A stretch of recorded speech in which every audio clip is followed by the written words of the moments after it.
Tiniyak ni Pangulong Ferdinand Marcos Jr. na sapat ang supply ng langis at pagkain sa bansa sa kabila ng patuloy na pagtaas ng presyo ng petrolyo. Ayon sa Pangulo, ginagawa ng pamahalaan ang lahat ng paraan para hindi labis na maramdaman ng publiko ang matinding epekto ng krisis sa pamamagitan ng iba't ibang hakbang at tulong. Pinayuhan din niya ang publiko na huwag mag-alala habang tinututukan ng kanyang administrasyon ang seguridad sa pangunahing pangangailangan.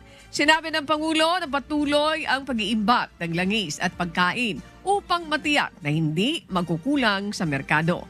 Kasabay nito, ipinatupad ang mga austerity measures sa gobyerno kabilang ang 10% na pagbabawa sa konsumo ng enerhiya.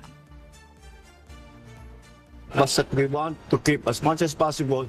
Huwag po mag-alala ang tao. We are securing the supplies of oil. We are securing the supplies of food.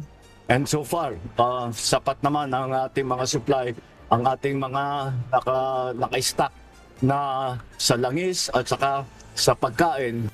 Hataw Balita.